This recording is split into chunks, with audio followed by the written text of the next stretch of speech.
أشهد أن لا إله إلا الله. الحمد لله الذي نحمده ونستعينه ونستغفره ونؤمن به ونتوكل عليه ونعوذ بالله من شرور أنفسنا ومن سيئات أعمالنا. من يهده الله فلا مضل له ومن يضلل فلا هادي له، ونشهد أن لا إله إلا الله وحده لا شريك له، ونشهد أن محمدا عبد الله ورسوله أرسله الله تعالى بالهدى ودين الحق ليظهره على الدين كله وكفى بالله شهيدا، فصلى الله عليه وسلم تسليما كثيرا كثيرا. أما بعد، فإن أصدق الحديث كتاب الله، وخير الهدي هدي محمد صلى الله عليه وسلم، وإن شر الأمور محدثاتها، وإن كل محدثة بدعة، وكل بدعة ضلالة، وكل ضلالة في النار. قال الله عز وجل في كتابه الكريم بعد أن أقول أعوذ بالله من الشيطان الرجيم: ما أفاء الله على رسوله من أهل القرى فلله وللرسول ولذي القربى واليتامى والمساكين وابن السبيل كي لا يكون دولة بين الأغنياء منكم، وما آتاكم الرسول فخذوه وما نهاكم عنه فانتهوا، واتقوا الله إن الله شديد العقاب.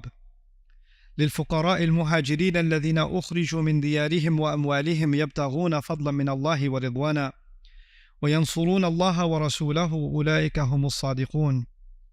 والذين تبوأوا الدار والإيمان من قبلهم يحبون من هاجر إليهم ولا يجدون في صدورهم حاجة مما أوتوا ويؤثرون على أنفسهم ولو كان بهم خصاصة ومن يوق شح نفسه فأولئك هم المفلحون.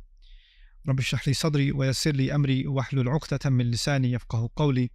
اللهم ثبتنا عند الموت بلا إله إلا الله، اللهم اجعلنا ممن يؤثرون على أنفسهم ولو كان بهم خصاصة. آمين يا رب العالمين.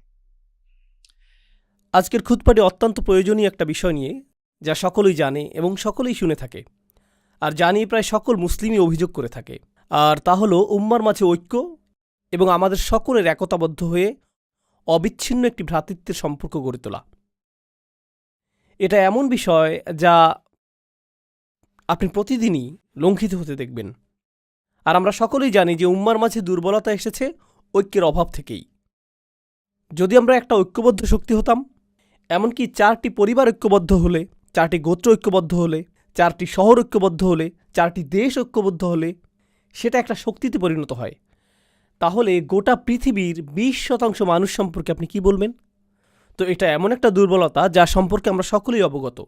একই সাথে যখন আমরা ইসলামের শত্রু এবং এই উম্মার শত্রুদের ক্ষমতা এবং শক্তিমত্তা নিয়ে কথা বলি, যখন আমরা ইসরায়েলের মতো গণহত্যাকারী উন্মাদদের কথা চিন্তা করি, যা বিশ্ববাসীর চোখের সামনে নির্বিচারে গণহত্যা চালিয়ে যাচ্ছে, আর মুসলিমরা দাঁড়িয়ে দাঁড়িয়ে তা দেখছে, আমাদের মাঝে হতাশা আসে নিজেদের দুর্বলতার জন্য। কিন্তু আপনি হতাশ হওয়ার মাধ্যমে আর রাগান্বিত হওয়ার মাধ্যমে এর সমাধান করতে পারবেন না। কেন আমরা পক্ষাঘাতগ্রস্ত হয়ে রয়েছি? এই প্রশ্নটির সবচেয়ে যুক্তিসঙ্গত উত্তর হলো, আমরা ঐক্যবদ্ধ নই, আমাদের একক কণ্ঠ নেই, আমরা একক সত্তা হিসাবে কথা বলি না। আর আপনি সেটা অর্জনই বা করবেন কিভাবে? এটা অর্জন করা কি প্রায় অসম্ভব বলে মনে হয়। শত্রুদের উপায় উপকরণগুলোর কথা আপাতত ভুলে যান। যারা উম্মার অনিষ্ট চায় তাদের অর্থনৈতিক, প্রযুক্তিগত, অর্থসংস্থানগত, সামরিক উপায় উপকরণগুলোর কথা ভুলে যান। সেটা এমনকি বড় কোনো সমস্যাও না। প্রকৃত সমস্যা হলো আভ্যন্তরীণ সমস্যা। প্রকৃত সমস্যা হলো আমাদের নিজেদের ভিতরে যা রয়েছে। আমি উম্মার ঐক্য নিয়ে ভাষা কোনো বক্তব্য দিয়ে ক্ষান্ত হতে চাই না, কারণ আপনারা এরকম হাজার হাজার বক্তব্য শুনেছেন, আমিও শুনেছি। এজন্য আমি আসলেই সমস্যার গোড়া থেকে শুরু করতে চাই। আসুন বিষয়টা নিয়ে ভিন্নভাবে চিন্তা করি। ধরুন আপনি চমৎকার একটা ভূমি দেখতে পেলেন, যেখানে কোনো কিছু জন্মাচ্ছে না, এটাতে কোনো কিছু জন্মাচ্ছে না। আর আপনি বলছেন, এখানে কেন কিছু জন্মাচ্ছে না? কি হলো এই ভূমিটার? আপনি তো কোনো বীজ বপন করেননি, আপনি মাটির যত্ন নেননি, আপনি সেচ দেননি, আর এখন অভিযোগ করছেন যে এখানে কিছু জন্মাচ্ছে না কেন? আপনি বীজ বপন করলেন, সেচ প্রদান করলেন, পর্যাপ্ত সূর্যের আলো নিশ্চিত করলেন, এটাও নিশ্চিত করলেন যে নিয়মিত পোকামাকড় এবং আগাছা পরিষ্কার করা হচ্ছে। যদি আপনি তা না করেন, তাহলে অভিযোগ করার কোনো অধিকার আপনার নেই। আর যদি আপনি তা করেন, যদি আমি তা করি, সেক্ষেত্রেও আমি গতকাল একটা বীজ বপন করে আজকেই বলতে পারি না যে আমার গাছ কোথায়, কেন আমি কোনো গাছ দেখতে পাচ্ছি না, এরপর তা ভুলেই গেলেন। কেন আমি দুশ্চিন্তা করছি? আমার এত খেয়াল করারই বা দরকার কি? পরিপক্ক চিন্তা এভাবে কাজ করে না। এভাবে আমরা শক্তি অর্জন করব না। আপনাকে একটা বিষয় তত্ত্বাবধান করতে হবে, উন্নতি সাধন করতে হবে, আবাদ করতে হবে, এরপরে অবশেষে আপনি ফলাফল পাবেন। আমরা এখানে মুসলিম ঐক্য নিয়ে কথা বলছি। একটা মুহূর্তের জন্য মুসলিমদের কথা ভুলে যান। এমন মানুষদের কথা চিন্তা করুন যারা আল্লাহ এবং রসুল সাল্লাল্লাহু আলাইহি সাল্লামের ভালোবাসার জন্য ঐক্যবদ্ধ না। এমন মানুষদের কথা চিন্তা করুন যারা অর্থের প্রতি ভালোবাসার কারণে ঐক্যবদ্ধ। মাল্টিবিলিয়ন ডলার কর্পোরেশনগুলোর কথা চিন্তা করুন। ওকে, তাদের রয়েছে ভিন্ন ভিন্ন বিভাগ, ভিন্ন ভিন্ন অবস্থান, ভিন্ন ভিন্ন অফিস। আবার সেই অফিসগুলোর ভিতরেও আভ্যন্তরীণ কোন্দল রয়েছে। সেই মানুষগুলো একে অপরের সাথে একত্র নয়, বরং তারা একে অপরের অনিষ্ট করার চেষ্টায় রত। তো এই কোম্পানিগুলো কি করে? তারা মাল্টিমিলিয়ন ডলার ব্যয় করে টিম বিল্ডিং, কোম্পানির সংহতি রক্ষার অনুশীলন, অফিস পার্টি এবং এই ধরনের সকল কার্যক্রম পরিচালনা করে শুধুমাত্র কর্মচারীরা যাতে একে অপরের সাথে ঐক্যবদ্ধ থাকে, যাতে একে অপরের সাথে অন্তর্গত কোন্দলে না জড়ায় এবং একে অপরের সাথে একত্রতা অনুভব করে। কিন্তু এই পেশাজীবীদেরকে ঐক্যবদ্ধ করার পেছনের কারণটি কি? এই প্রকৌশলীদের, প্রোগ্রামারদের, হিসাবরক্ষকদের, ডিজাইনারদের, সকল মানুষদেরকে যা ঐক্যবদ্ধ করেছে তা হলো আমাদের সকলকে আরও বেশি অর্থ উপার্জন করতে হবে। আর বছর শেষে তারা কি উদযাপন করে? আমাদের বিক্রয় 20% বৃদ্ধি পেয়েছে। এটাই আমাদেরকে ঐক্যবদ্ধ করেছে। এজন্যই আমরা অদম্য একটা শক্তি। তাদের চিন্তায় এই অর্থনৈতিক উদ্দীপনাটাই তাদেরকে ঐক্যবদ্ধ করেছে। এটাই তাদের সম্পূর্ণ প্রেরণাকে তাড়িত করে। তো প্রথম একটা বিষয় আমি আপনাদেরকে বলতে পারি যে এমন মানুষ রয়েছে যারা অন্যথা একে অপরকে ঘৃণা করত, কিন্তু অভিন্ন একটা উদ্দেশ্যে তারা একতাবদ্ধ। আর কখনো কখনো সেই অভিন্ন উদ্দেশ্য তেমন গুরুত্বপূর্ণ নাও হতে পারে। এটা হতে পারে শুধু অর্থ অথবা শুধু খ্যাতি, হতে পারে দুইজন খেলোয়াড় যারা একে অপরকে ঘৃণা করে, কিন্তু তারা একই দলে থেকে এক হয়ে চ্যাম্পিয়নশিপের জন্য লড়াই করে। তারা একই দলে ঐক্যবদ্ধ থাকার অভিনয় করছে। সে বল পাস করা থেকে বিরত থাকবে না এজন্য যে অপর ব্যক্তিটিকে সে পছন্দ করছে না। আর যদি সে এটা করে তাহলে তার ক্যারিয়ার শেষ। তারাও দলবদ্ধ থাকার অভিনয় করে। কিন্তু এই সকল অবস্থায়, আমার দেওয়া উদাহরণগুলোতে এই সকল অবস্থায় একটা বিষয় উপস্থিত: আন্তরিকতার অভাব। আমি শুধু তোমার সাথে ঐক্যবদ্ধ কারণ আমাদেরকে এই খেলায় জিততে হবে। আমি শুধু তোমার সাথে ঐক্যবদ্ধ কারণ আমাদেরকে পণ্য বিক্রয় করতে হবে। এর বাইরে তুমি পাহাড় থেকে নিচে পড়ে যাও, আমার কিছু যায় আসে না। এর বাইরে আমি তোমার সাথে এক কক্ষেও থাকতে চাই না। তুমি যে যুক্তি প্রদান করো আমি সেগুলো সহ্যও করতে চাই না। বুঝতে পারছেন? এখানে বস্তুগত একটা উদ্দেশ্য রয়েছে যা মানুষকে ঐক্যবদ্ধ করেছে। এটা না হলে তারা পরোয়াই করতো না। যখন আপনি রাজনীতির কথা চিন্তা করেন, আপনি ডেমোক্রেটিক এবং রিপাবলিকান পার্টি নিয়ে চিন্তা করেন এবং প্রায় গুরুত্বহীন ইন্ডিপেন্ডেন্স পার্টি নিয়ে চিন্তা করেন, কিন্তু এই দলগুলো নিয়ে যখন চিন্তা করেন আপনি মনে করেন যে ডেমোক্রেটরা সকল ঐক্যবদ্ধ, রিপাবলিকানরা সকল ঐক্যবদ্ধ। কিন্তু একই দলের ভিতরের এই লোকগুলো একে অপরকে অপছন্দ করে। তারা বরং একে অপরকে ধ্বংস করতে ভালোবাসবে, যদিও তারা একই দলের অংশ। তাহসাবুহুম জামিআন ওয়া কুলুবুহুম শাত্তা। আল্লাহ বলছেন, তোমরা কি মনে করেছো তাদের হৃদয়গুলো একতাবদ্ধ? তাদের হৃদয়গুলো ছড়ানো ছিটানো। তো প্রশ্ন উঠছে, যখন আল্লাহ আমাদেরকে এক উম্মাহ হওয়ার আহ্বান জানাচ্ছেন যে আমাদেরকে এক উম্মাহ হতে হবে, সেক্ষেত্রে আমাদেরকে জানতে হবে যে সেই জিনিসটা কি যা আমাদেরকে ঐক্যবদ্ধ করেছে। ঠিক কোন জিনিসটি আমাদেরকে ঐক্যবদ্ধ করেছে? আর আমাদেরকে ঐক্যবদ্ধকারী প্রেরণাটা যদি আসলে সবচেয়ে শক্তিশালী প্রেরণা হয় তাহলে সেই ঐক্যটি অত্যন্ত মজবুত হবে। কিন্তু ঐক্যবদ্ধকারী প্রেরণাটি যদি ক্ষীণ হয় তাহলে ঐক্যটিও দুর্বল হবে। ঐক্যটি সেই জিনিসের মতোই দুর্বল হবে যা আমাদেরকে একত্রিত করেছে। উদাহরণস্বরূপ, এখন আমরা এই মসজিদে বসে আছি, আর আপনারা অনেকেই কাজ থেকে এসেছেন, অনেকে এসেছেন বাসা থেকে, অনেকে এসেছেন আপনাদের ব্যবসা প্রতিষ্ঠান থেকে। আপনারা সকলেই এসে একত্রে এই মসজিদে বসেছেন।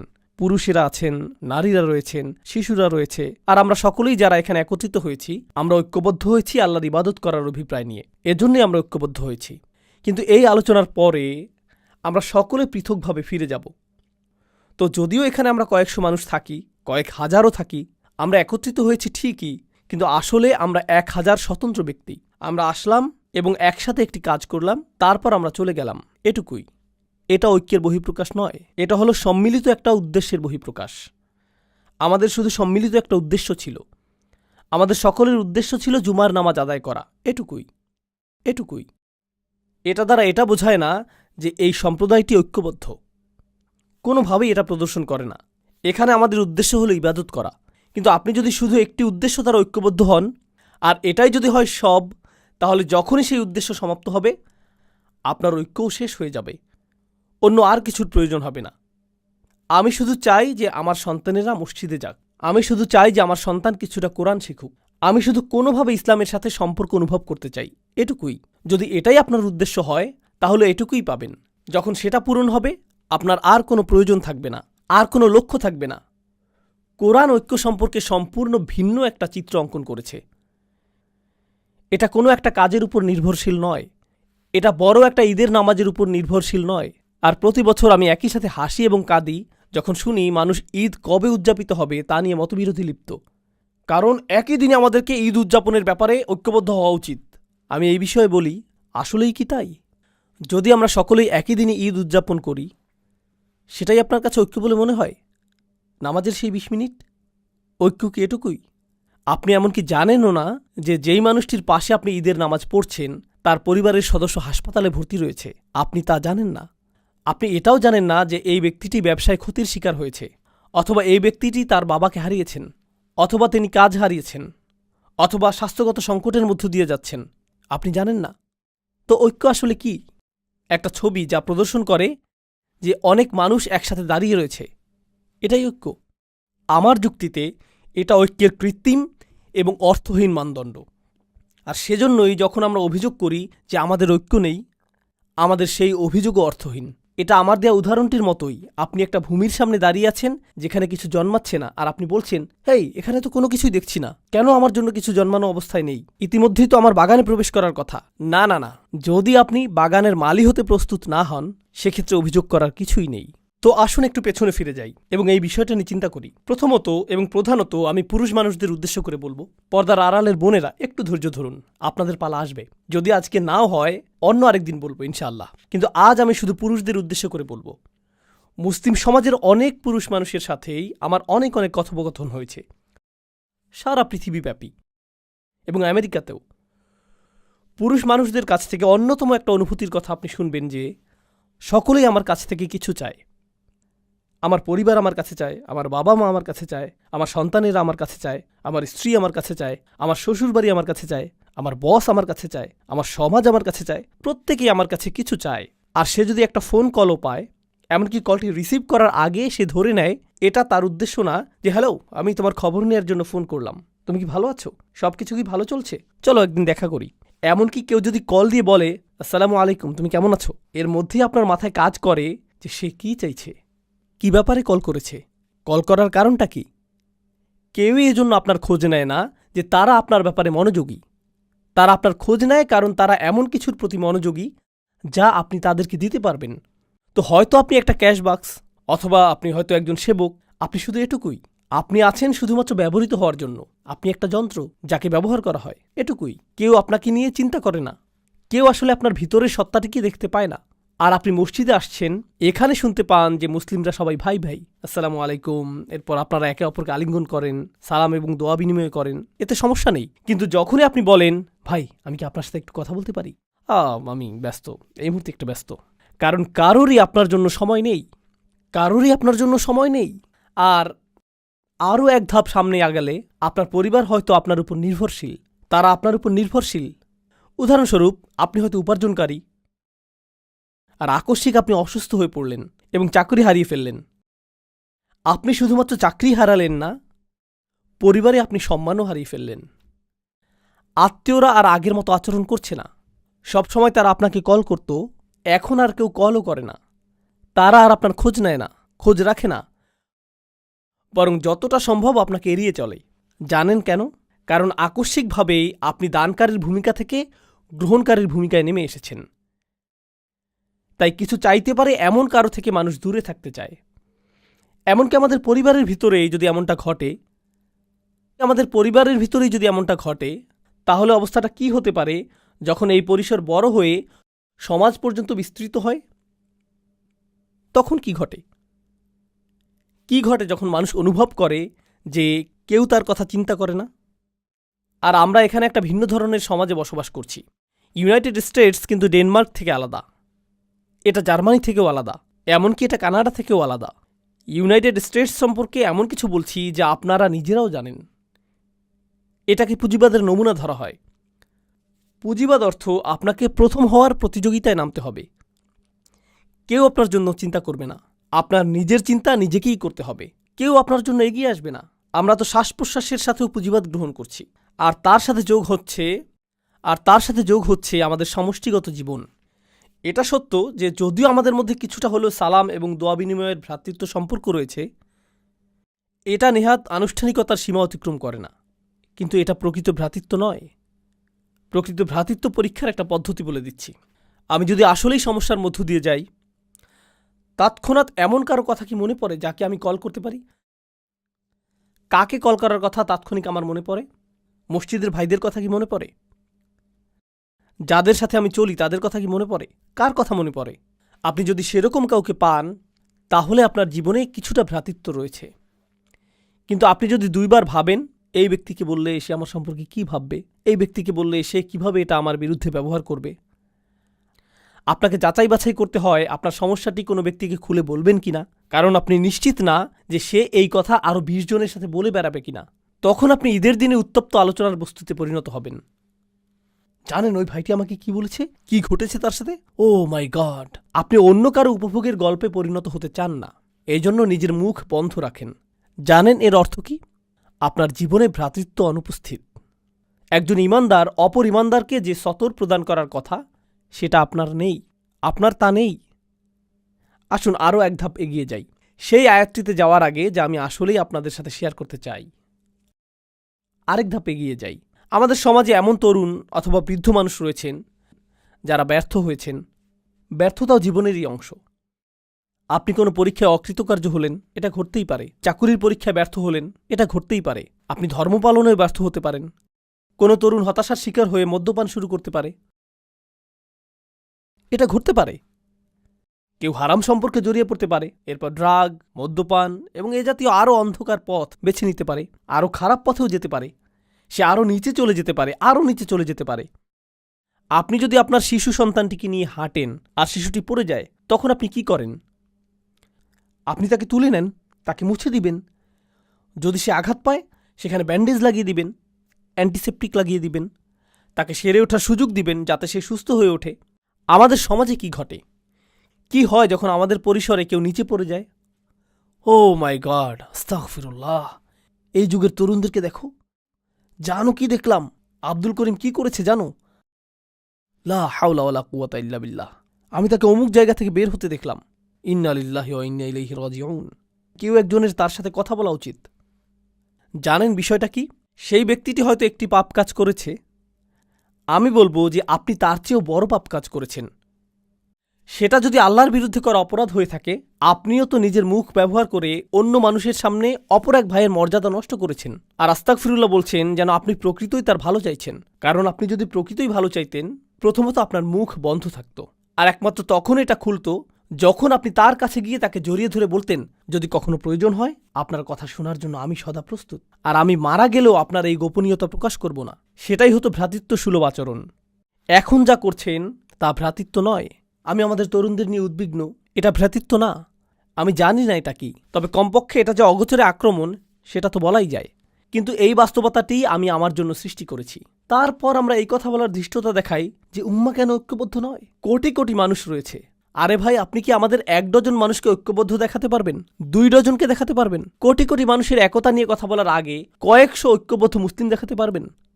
তো আসলে এখন আমরা দেখি সাহাবীগণ কেমন ছিলেন এবং কোরআন কেন তাদেরকে এত প্রশংসা করেছে। এটি হলো কোরআনের সবচেয়ে চমৎকার স্থানগুলোর একটি। খুবই সংক্ষেপে আমি আপনাদেরকে ঘটনাগুলো বলবো।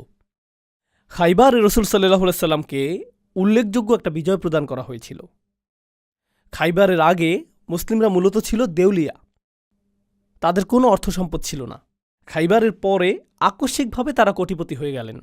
কোটি কোটি টাকা আসতে লাগলো। এখনকার সময়ের অর্থের মাপকাঠিতে হিসেব করলে কোটি কোটি টাকার আবাসন, কৃষিভূমি, পুনরাবর্তিত মুনাফা, এই সব কিছু আকস্মিকভাবে মদিনায় চলে আসলো। আর এটা ঘটার ঠিক আগেও মুসলিমরা কোনো রকমে টিকে ছিল। হাদিসে এমন বর্ণনা এসেছে যে রাসূল সাল্লাল্লাহু আলাইহি সাল্লামের কন্যা 2-3 দিন যাবৎ অনাহারে থাকা সত্ত্বেও তার নিজের কন্যাকে ফিরিয়ে দিতে হয়েছিল, কারণ তার কাছেও খাবারের কিছু ছিল না। আর তিনি তার পেটে পাথর বেঁধে রাখতেন ক্ষুধার যন্ত্রণা লাঘবের জন্য। এরকমই ছিল মুসলিমদের অবস্থা। তিনি ছিলেন মদিনার রাষ্ট্রনায়ক আর অনাহারে দিন কাটত। আর তারপর খাইবারের পরে আকস্মিকভাবে কোটি কোটি টাকা আসতে শুরু করল। এখন এই বিষয়টি নিয়ে এক মুহূর্ত চিন্তা করুন। মুহাজিরগণ মক্কা থেকে এসেছিলেন, তাই না? তারা সব কিছু পিছনে ফেলে এসেছিলেন। কিন্তু মদিনার মানুষেরা প্রথম থেকেই দরিদ্র। তারা ধনী ছিলেন না। তাদের 3টা শয়নকক্ষ বিশিষ্ট ঘর ছিল না, 2টা শয়নকক্ষ বিশিষ্ট ঘরও ছিল না, তাদের এমনকি শয়নকক্ষও ছিল না। কিন্তু এখন এই মানুষগুলো সব আসলো, আর তাদেরও কোথাও থাকতে হবে। তখন আনসারগণ কি করলেন? মদিনার আনসারগণ যা করলেন, তারা মুহাজিরদেরকে তাদের বাড়িতেই থাকতে দিলেন। তাদের নিজেদেরই তো যথেষ্ট খাবার ছিল না, এখন আরও কিছু ক্ষুধার্ত মুখ তাদের সাথে যুক্ত হলো। বুঝতে পারছেন তো? এই মানুষগুলোর আগমন প্রচুর অর্থনৈতিক চাপ তৈরি করলো। এর উপরে এই অর্থনৈতিক চাপই একমাত্র বিষয় ছিল না। রাসূল সাল্লাল্লাহু আলাইহি ওয়াসাল্লামের মদিনায় আগমনের 6 মাস পরেই তারা যুদ্ধের প্রস্তুতি শুরু করলেন। বদরের যুদ্ধ শুরু হবার উপক্রম হলো। আর আপনি যখন যুদ্ধের প্রস্তুতি গ্রহণ করেন, আপনাকে এটা জেনে রাখতে হবে যে যুদ্ধ ব্যয়বহুল। যুদ্ধের জন্য কে খরচ করবে? মুহাজিরদের কাছে তো কোনো অর্থ নেই, কারণ তারা সকল অর্থ পেছনে ফেলে এসেছেন। এখন এই সকল ব্যয় বহন কে করবে? আনসাররা। একে তো আনসাররা মুহাজিরদের ব্যয় বহন করছে, তার উপর এখন তারা আল্লাহর পথে যুদ্ধ করার জন্য বেশিরভাগ অর্থের যোগান দিচ্ছেন। তাদের অবস্থার প্রেক্ষিতে যে মুহূর্তেই তারা ইসলাম গ্রহণ করলেন, তাদের ব্যক্তিগত জীবন বলে আর কিছু রইল না। নিজেদের সেই ক্ষুদ্র ছোট পরিসরটাকেও তাদের অন্য কারোর সাথে ভাগ করে নিতে হলো। তারা নিজেদের খাবারটুকু একা খেতে পারলেন না। এখনকার সময়ে বলা হয়ে থাকে যে দেয়াল নির্মাণের মাধ্যমে অভিবাসী সমস্যার সমাধান করা হবে। তারা কিন্তু সেখানে বসবাস করছেন। বইয়ের পাতা এটা পড়া সহজ যে আনসারগণ মুহাজিরদের সহায়তা করেছিলেন। যদি কেউ আপনার ঘরে এসে পড়ে, আপনার সাথে 6 মাস অবস্থান করে, আপনার চাচাতো ভাই, আপনার ভাই 2 দিনের জন্য আসলো, 2টি দিনই নির্ধারিত। তুমি ঈদ করতে এসেছো, ঈদ শেষ, সামনের ঈদে দেখা হবে, সামনের ঈদে আমি বরং তোমার ঘরে আসব। কেউ আপনার ঘরে 6 মাস, 1 বছর অথবা অনির্দিষ্টকালের জন্য অবস্থানের সিদ্ধান্ত নিল। এক পর্যায়ে আপনি বিরক্ত হয়ে যাবেন, এক সময় টানাপোড়েন শুরু হয়ে যাবে। ঠিক আছে, আপনি আমার ইসলামী ভাই, কিন্তু আপনি কি এখানে বসা থেকে বিরত থাকবেন? এটা আমার বসার স্থান। আপনি আমার ইসলামী ভাই, কিন্তু আমার যেই এক টুকরো চিকেন ছিল তাই আপনি খেয়ে নিলেন। এই কমলাটি কে নিয়েছে? এটা কে করেছে? কে সবকিছু এলোমেলো করে রেখেছে? ও আল্লাহ! এরকম শুরু হয়ে যাবে। তারা তো মানুষই, তারা তো মানুষ। এর উপরে তারা আবার একটি যুদ্ধের সম্মুখীন হলেন। আর বেশিরভাগ শহীদ বদর এবং উহুদে, বেশিরভাগ মানুষ যারা হত্যার শিকার হয়েছিলেন, তারা ছিলেন আনসার, তারা ছিলেন মদিনার অধিবাসী। তো আমরা ব্যয় করছি, আমরা গৃহের অংশ ছেড়ে দিচ্ছি, আবার আমরা হত্যারও শিকার হচ্ছি। এই সব কিছু ঘটতে থাকলো। আর তারা দিয়েই গেলেন, দিয়েই গেলেন, দিয়েই গেলেন এবং দিয়েই গেলেন। সবশেষে কোটি কোটি টাকা আসতে লাগলো। খাইবারের যুদ্ধের পর তারা কোটিপতি হয়ে গেলেন। আমি যদি আনসারি হতাম, আমি তা না, আমি এখানে আমার কল্পনাকে ব্যবহার করছি, যদি আমি আনসারদের একজন হতাম, আমি বলতাম কুছ তো বাপাস মিলে, কিছুটা হলেও তো ফেরত পাবো। আমি ঘোষণার জন্য অপেক্ষা করছি, কারণ আমি অর্থ ব্যয় করেছি, নিজের বাসস্থানের অংশ দান করেছি, কিছুটা তো ফেরত পাবো, যেহেতু গনিমতের এই সম্পদ আমরা লাভ করেছি। এখন আয়াতটি লক্ষ্য করুন, মা আফা আল্লাহু আলা রসুলিহি, আল্লাহ যাই তার রসুলের মাধ্যমে অর্জন করার সামর্থ্য প্রদান করেছেন, মিন আহলিল কুরা, অর্থাৎ সেই শহরগুলো থেকে, যার অর্থ খাইবার, ফালিল্লাহ, তা আল্লাহর মালিকানাধীন। প্রথমত একটা অংশ হচ্ছে আল্লাহর উদ্দেশ্যে। এটা দিয়ে কি বোঝায় তা এখন বলবো না, অন্য এক সময় বলবো। ওকে, ঠিক আছে, আল্লাহর জন্য, আমি বুঝতে পেরেছি। এরপর অলির রসুল, পরের অংশটি যাচ্ছে রসুল সাল্লাল্লাহু আলাইহি ওয়াসাল্লামের উদ্দেশ্যে, রসুল এবং তার পরিবার। ওকে, ঠিক আছে, এটা বেশ ভালো। ওয়াদিল কুরবা, নিকট আত্মীয়দের জন্য। ওয়াল ইয়াতামা, ইয়াতিমদের জন্য। আমি একজন আনসারি হয়ে তাকিয়ে আছি, ঠিক আছে, এতিমরা পাবে, আমি হয়তো এর পরে পাবো। ওয়াল মাসাকিন, গরিব মানুষেরা। ওকে, ঠিক আছে, গরিব মানুষদের পালা শেষ। এখন কি আমার প্রসঙ্গ আসবে? ওয়াবনিস সাবিল, যে মানুষেরা ভ্রমণরত, তাদের সাহায্য প্রয়োজন, কিছু অর্থ তাদের কাছেও যাবে। ঠিক আছে, তারপর এই আয়াতটির শেষে আল্লাহ বলছেন, মা আতাকুমুর রসুলু ফাখুযুহু, আল্লাহ রসুল তোমাদের জন্য যা নীতি নির্ধারণ করেন তা গ্রহণ করো। ওমা নাহাকুম আনহু ফান্তাহু, আর তিনি যা নিষেধ করেন তা থেকে বিরত থাকো। ঠিক আছে, এখন পরবর্তী আয়াত, পরবর্তী গ্রহীতার কথা আসছে। লিল ফুকারা ইল মুহাজিরিন আল্লাযীনা উখরিজু মিন দিয়ারিহিম ওয়া আমওয়ালিহিম ইয়াবতাগুনা ফাদলাম মিনাল্লাহি ওয়া রিদওয়ানা, কপরদকহীন মুহাজিরগণ, যাদেরকে তাদের গৃহ এবং সম্পত্তি থেকে উৎখাত করা হয়েছে, যারা আল্লাহর অনুগ্রহের অন্বেষণ করে, যারা আল্লাহর অনুগ্রহের অন্বেষণ করে এবং তার সন্তুষ্টি কামনা করে, তারাই পরবর্তী গ্রহীতা।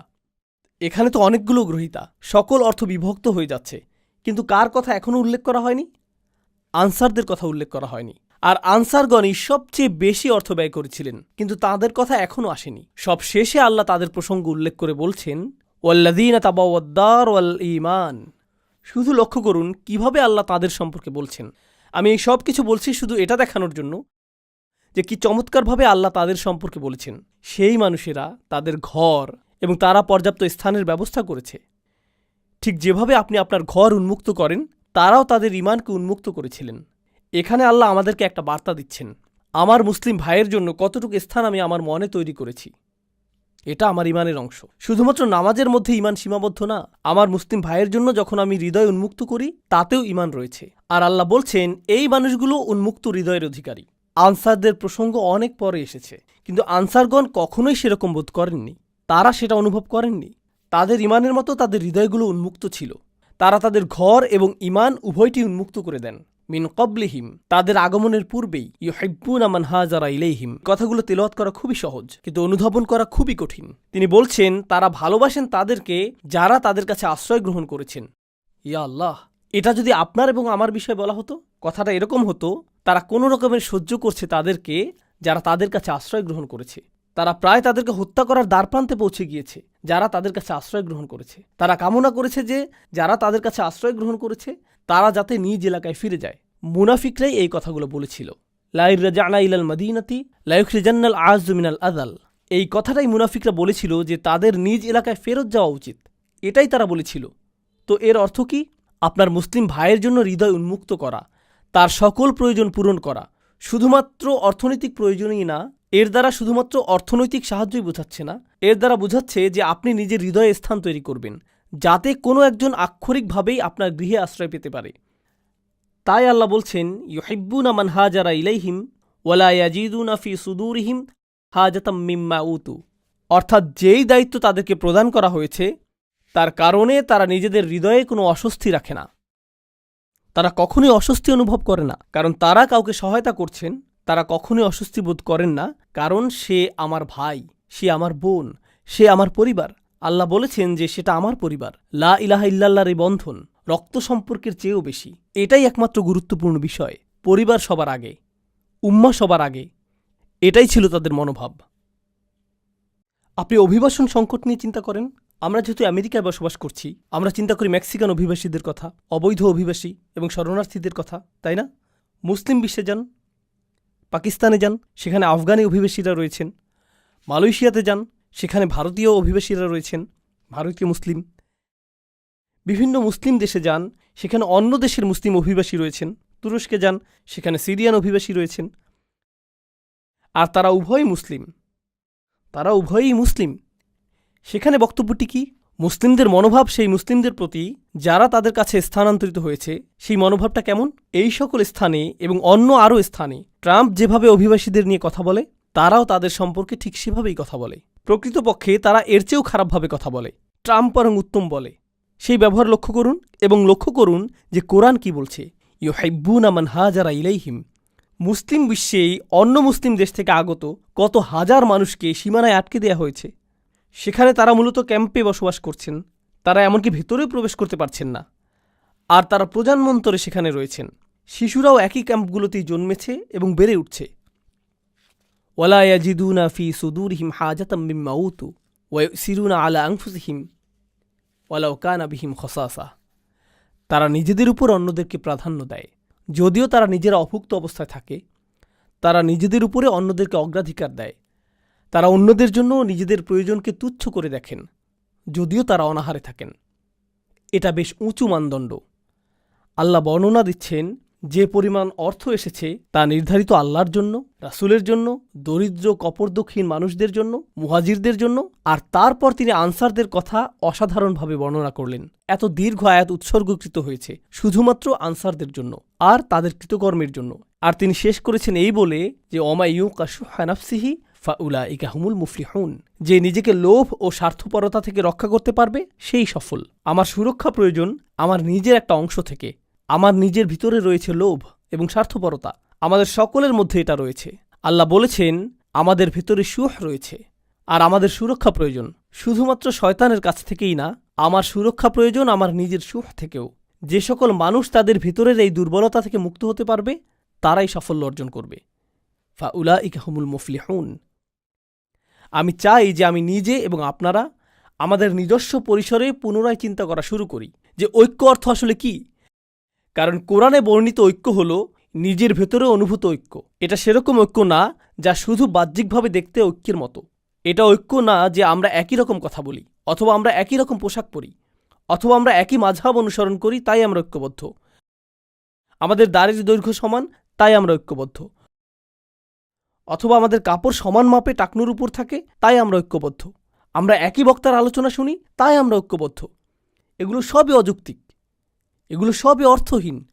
প্রকৃত ঐক্য হল যখনই আপনি কোনো মুসলিম ভাইকে দেখেন, যেই মুহূর্তে তিনি আপনাকে সালাম দেন, অন্য সকল প্রতিবন্ধকতা অদৃশ্য হয়ে যায়। ওয়ালা তাকুলু লিমান আলকা ইলাইকুমুস সালামা লাস্তা মুমিনান। এটুকুই যথেষ্ট। তারা আপনার ভাই, আপনি তাদের জন্য সদা প্রস্তুত, তারা আপনার জন্য সদা প্রস্তুত। আমরা ঐক্যের প্রকৃত অর্থ জানব না যদি আমরা এটা নির্মাণ না করি, যদি আমরা এটাকে লালন না করি। আর আপনি এবং আমি এটাকে লালন করতে পারব যদি আমাদের নিজেদের ব্যক্তিগত পরিসর থেকে ঐক্যের চর্চা সৃষ্টি করা শুরু করি এবং মানুষের সাথে সম্পর্ক তৈরি শুরু করি। এই বিষয়ে আমি সর্বশেষ একটি কথা বলবো। ইতিমধ্যেই বক্তব্য দীর্ঘায়িত হয়ে গিয়েছে। সর্বশেষ যে কথাটি বলবো তা হলো, আমি 18-19 বছর বয়স থেকেই মুসলিমদের মাঝে কাজ করছি। খুতবা, দার্স এবং সক্রিয় কার্যক্রমগুলোতে যুক্ত ছিলাম। এটা প্রায় 25-26 বছর আগের কথা। আমি এই কার্যক্রমে দীর্ঘ সময় ধরে সংযুক্ত। আমি অনেক হালাকায় যোগ দিয়েছি, অনেক ইমামের সাথে ঘুরে বেরিয়েছি এবং যারা ইসলামী সম্মেলনের আয়োজন করে এই মানুষদের পরিসরে যুক্ত ছিলাম। আর এই পরিসরে আপনি বন্ধুত্ব তৈরি করেন, তাদের সাথে আপনি কথা বলেন ইসলাম নিয়ে, আপনি কথা বলেন উম্মার সমস্যা নিয়ে, আপনি অমুক আয়াত নিয়ে কথা বলেন, আপনি অমুক হাদিস নিয়ে কথা বলেন, আপনি ইতিহাস নিয়ে কথা বলেন। জানেন, এই 25 বছর যাবৎ আমার পরিসরের মধ্যে একটা জিনিস রয়েছে যা নিয়ে কেউ কথা বলেনি, আর আমিও এটা নিয়ে কারোর সাথে কথা বলিনি। আর তা হলো তাদের ব্যক্তিগত জীবনে তারা কি কি সমস্যার মধ্য দিয়ে যাচ্ছেন। আমার পরিসরের মধ্যে এমন মানুষ ছিলেন যারা সকল ধরনের সমস্যার সাথে লড়াই করে যাচ্ছিলেন। বিষণ্ণতা, দুশ্চিন্তা, এমনকি কখনো কখনো আত্মহত্যার চিন্তা, বিবাহ বিচ্ছেদের কষ্ট, সন্তান লালন পালন, ভিসা বাতিল হওয়া, সব ধরনের সমস্যা ঘটে যাচ্ছে, আপনার জানার বাইরে থেকে যাচ্ছে।